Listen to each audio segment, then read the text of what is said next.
মাছ মাংস খেতে খেতে বিরক্তি ধরে গেলে এই রেসিপিটি অবশ্যই একবার ট্রাই করতে পারো। সবার স্বার্থে রান্না করে দিই ঠিকই, কিন্তু এই সমস্ত রেসিপিরই পাগল আমি। তাছাড়া বসন্তকালে এরকম ধরনের রান্না খাওয়া কিন্তু স্বাস্থ্যের জন্য খুব ভালো। এখানে আমি একদম কচি ধরনের 300 গ্রাম সজনে ডাঁটা নিয়েছি, এর থেকে অর্ধেকটা কেটে নেব। মিডিয়াম সাইজের একটা দেশি লাউ নিয়েছি, এর থেকে অর্ধেকটা কেটে নেব। এর সঙ্গেই নিয়েছি ছোট সাইজের 10-15টা সেদ্ধ করে রাখা চন্দ্রমুখী আলু।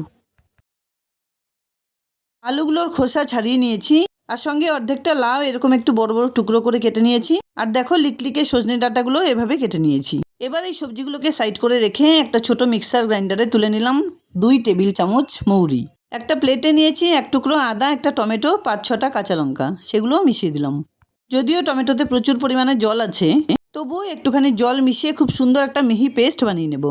যদি দরকার হয় আর একটু জল দিয়ে খুব সুন্দর কিন্তু এরকম মিহি পেস্ট বানিয়ে নিতে হবে। এবার কড়াইতে পরিমাণ মতো তেল গরম করে 10-12টা ডালের বড়ি ভেজে নিচ্ছি। কয়েক সেকেন্ডের মধ্যেই বড়িগুলো কিন্তু ভেজে নেওয়া হয়ে গেছে। এগুলোকে তুলে নেবার পর আরও কিছুটা পরিমাণ তেল দিয়ে দিলাম। এবার ফোড়নে দিয়ে দিচ্ছি 1 চা চামচ 5 ফোড়ন, আর সঙ্গে আলু বাদ দিয়ে বাকি সবজিগুলো মিশিয়ে দিলাম। বসন্তকালে এমনিতেও শরীর চড়া হয়ে যায়, তাই খাবার পাতে সজনে ডাঁটা, উচ্ছে, লাউ এই ধরনের সবজি থাকা কিন্তু খুব ভালো। সমস্ত সবজিগুলো হালকা একটু নাড়াচাড়া করে মিশিয়ে দিলাম পরিমাণ মতো নুন, 1 চা চামচ হলুদ গুঁড়ো, সঙ্গে 1 চা চামচ চিনি। এই রেসিপিতে আমি আর অন্য কোনো ধরনের মশলা ব্যবহার করছি না, যেটা বানিয়ে রেখেছি সেটাই ব্যবহার করব। সবজিগুলো কিছুক্ষণ নাড়াচাড়া করে সাঁতলে নেবার পর মিশিয়ে দিলাম সেদ্ধ করে রাখা আলু। এবার হালকা একটু নাড়াচাড়া করে ঢেকে 2 মিনিট এভাবে রান্না করে নিতে হবে। 2-3 মিনিট পর ঢাকনা সরিয়ে একটু নাড়াচাড়া করে বানিয়ে রাখা সমস্ত মশলাটা মিশিয়ে দিলাম। সমস্ত সবজির সঙ্গে মশলাটাকে খুব ভালোভাবে মিশিয়ে নেবার পর মিক্সার গ্রাইন্ডারে লেগে থাকা মশলার সঙ্গে 1 কাপ পরিমাণ জল দিয়ে সেটাও মিশিয়ে দিলাম। এবার আরেকটু নাড়াচাড়া করে 1 কাপ পরিমাণ জল দিয়ে দিলাম, যাতে খুব সুন্দর একটা গ্রেভি তৈরি হয়।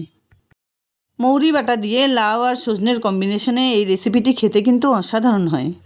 সমস্ত সবজিগুলো খুব ভালোভাবে সেদ্ধ হয়ে এলে ভেজে রাখা ডালের বড়িগুলো মিশিয়ে দিলাম। আর এই রান্নাটা পুরোপুরি আমার শাশুড়ি মায়ের কাছে শেখা, খেয়ে এতটাই ভালো লেগেছিল যে তোমাদের সঙ্গে শেয়ার না করে পারলাম না।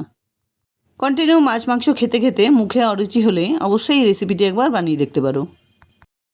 রান্নাটা কিন্তু আমার এখানে হয়ে গেছে, এবার এটাকে নামিয়ে নিলাম। ঠান্ডা করে খেলে এই রান্নাটার টেস্ট আরও বেড়ে যায়। এখনই কিন্তু বাজারে এরকম ধরনের লিকলিকে সজনে ডাঁটা পাওয়া যাবে, আর কদিন পরে সেগুলো ম্যাচিওর হয়ে যাবে, তখন আর খেতে খুব একটা ভালো লাগবে না। যাই হোক, মৌরি বাটা দিয়ে নিরামিষ আলু, লাউ, সজনে ডাঁটার দুর্দান্ত স্বাদের ঝোল আমার এখানে রেডি অ্যান্ড সার্ভড। আশা করছি বন্ধুরা আমার এই রেসিপিটি তোমাদের খুব পছন্দ হয়েছে। যদি এতটুকুও ভালো লেগে থাকে তাহলে প্লিজ লাইক, শেয়ার, কমেন্টস করতে ভুলবে না। আর এরকম নিত্য নতুন রেসিপি পাওয়ার জন্য প্লিজ চ্যানেলটাকে সাবস্ক্রাইব করে পাশে থাকা বেল আইকনটা অলে করে দিও। দেখা হচ্ছে নতুন কোনো রেসিপি নিয়ে। ভালো থেকো, ধন্যবাদ।